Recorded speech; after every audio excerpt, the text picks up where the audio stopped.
fuel because there's a hurricane in Cancun and he's kind of scared, right? That sort of stuff. Usually what the flight plan, so I would say for every 100 flight plans, there's maybe 2 flight plans that get rejected by pilots. Okay, that's how good flight dispatchers are. And the computer technology, the flight planning system. Okay. Dispatch release may be in the form of an operational flight plan or a separate document. Sometimes there's a sign-off page. Okay. So it has to include the dispatcher's name and signature, certifying acceptance, and the pilot's signature, certifying acceptance. So if that airplane goes off the end of the runway, that pilot and dispatcher both agreed on that flight plan. Okay. When Dryden happened, there was none of this. Okay. The dispatcher at Air Ontario when Dryden happened was a Sears truck dispatcher. Had no weather training, had no technical training, okay? Unfortunately, people had to die that day on March 10th, 1989, because there was none of this, all right? None of that. That's why airlines around the world envy this, because we have what's called co-authority dispatch, which means shared authority between the pilot in command and the dispatcher. Okay? Now we have different types of dispatch in Canada. We have types A's and B's, and those are your big airlines. Okay? Your Air Canadas, your Sunwings, your WestJets, your Jazz. Okay, those are type A's and B's. I won't get into type A's and B's because there's all different. There's a lot of different stipulations of what constitutes an A and B. Okay? So this is an operational control system we call. So the pilot and dispatcher have authority over that flight. So that's why I told you the dispatcher, once the pilot comes in, can say, hey, the flight's canceled because the airplane's broken, the weather's bad, so forth. Security comes in.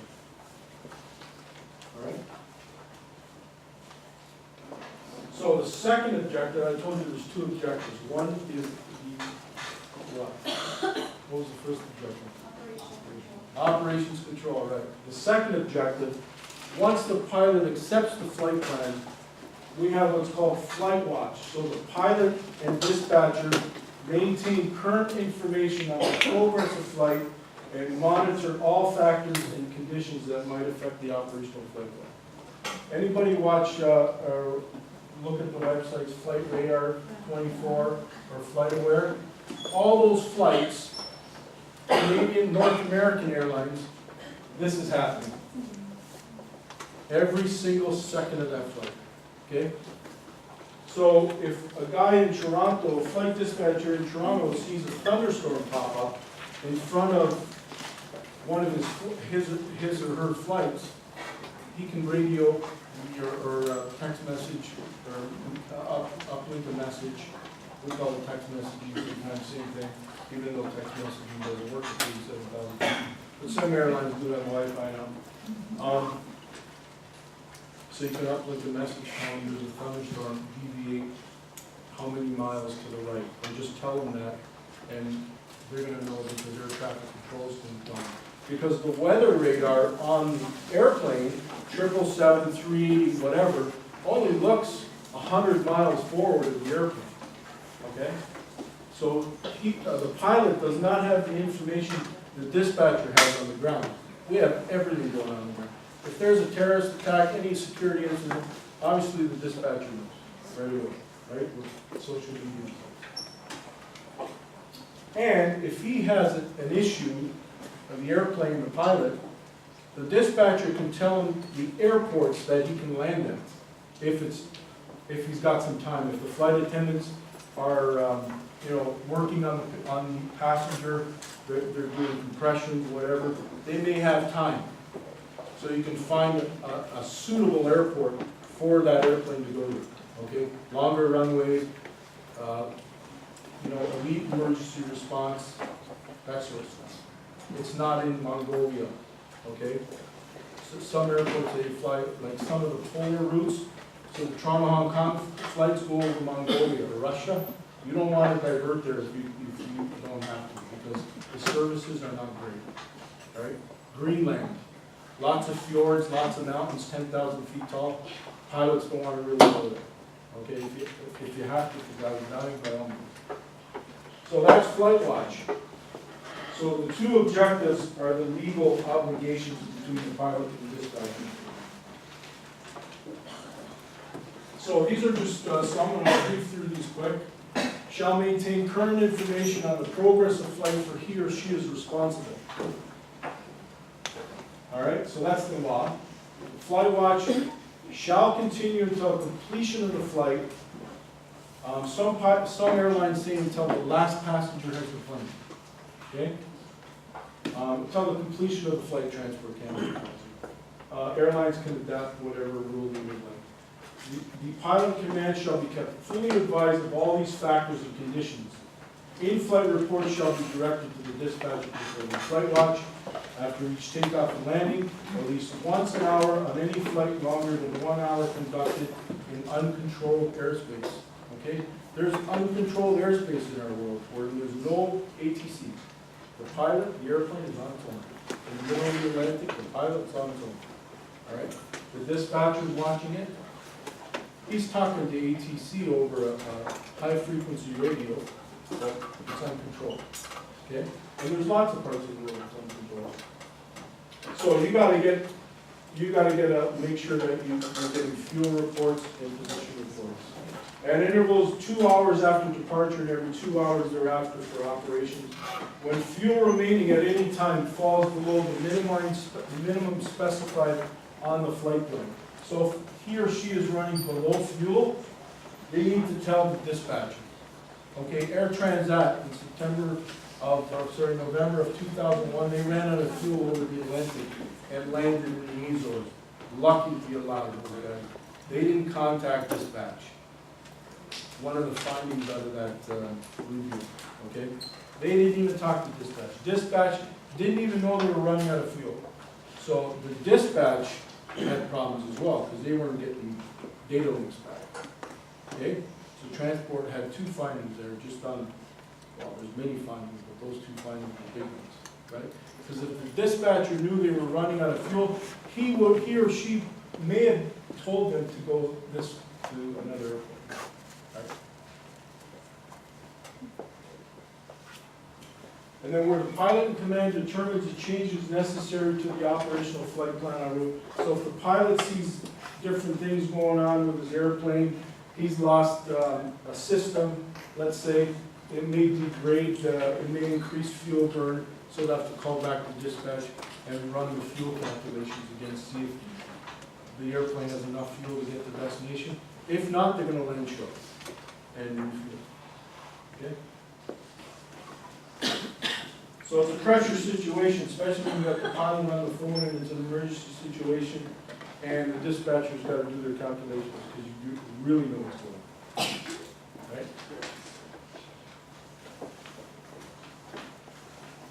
John, Yeah. in a situation like that, who's in control of the aircraft? Is it still? The pilot's in control. The pilot's always in control of the airplane. I mean, he or she always has authority, but from a flight planning perspective, it's a co-authority. Any other questions?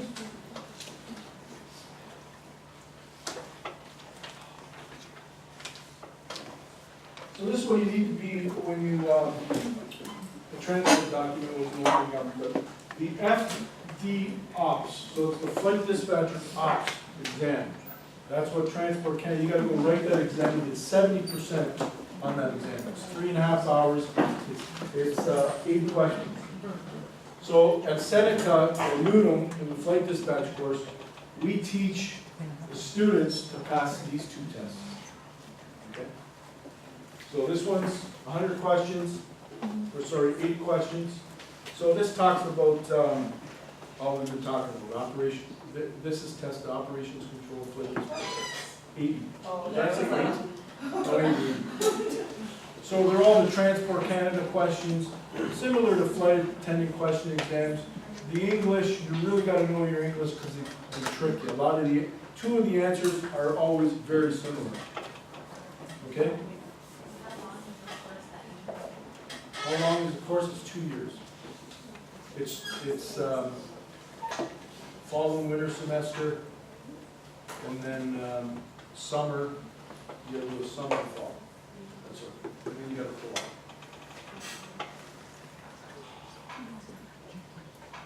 You also get more, you get emergency response, you get airside operations, you get more to it, more than just dispatch.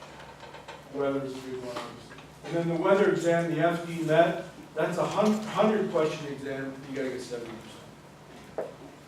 First time when Transport Canada legislated this, after the Dryden class and after the inquiry, the law came out, all the dispatchers couldn't pass these exams, they were too hard. They were too hard. So they decreased the pass mark from 80 to 70. You can imagine, these are very tough exams. They're very tough. Pilots go right in, air transport licensed pilots, ATPL pilots, like airline pilots, they have a tough time with these exams. Okay? Especially the weather, because pilots don't write weather exams. They have weather questions on their exams, but they don't get a full weather test. Right? So once you pass these two, then you can go apply to an airline. All right. So once you get hired by an airline, usually you get hired as an assistant or an operations assistant, that sort of thing. Okay. And then you get into it as a dispatcher, and they have a specific training course, just like a flight attendant course. Okay. Transport lays down the ground rules, and then the airlines adapt to their needs. Exams, then you gotta have exams in the airline as well, there's always exams. Then there's training programs, then there's on-the-job training. So this is about 6 months to a year, this year, before you become licensed at an airline, all right? You have to do cockpit familiarizations. So you have to ride with the pilots. If your airline's going internationally, and you want to be licensed internationally, you gotta ride international cockpit familiarization. So you get to go to Sydney, Australia, you get to go to Europe, wherever you're going. Usually, so if you start at Air Canada, you're on a domestic desk for 2 years before. Okay, so domestic desk, you'd be doing Toronto, Montreal's all day, you'd be doing Toronto, New York's all day. Okay? Before you even get into international flights. You got a competency check, so in the end, when it's all said and done, you get Transport Canada looking over your shoulder for 12 hours or less. If you're good, they'll leave probably in 8 hours. If you're not so good, they'll probably fail you. You got to go through some requalification training. And then emergency response training as well. Okay? So you got to initiate the emergency response. So transport will ask you how do you initiate the emergency response. So you got to know your emergency response manual from A to Z, and how to initiate, category A, a crash, that sort of stuff. Okay.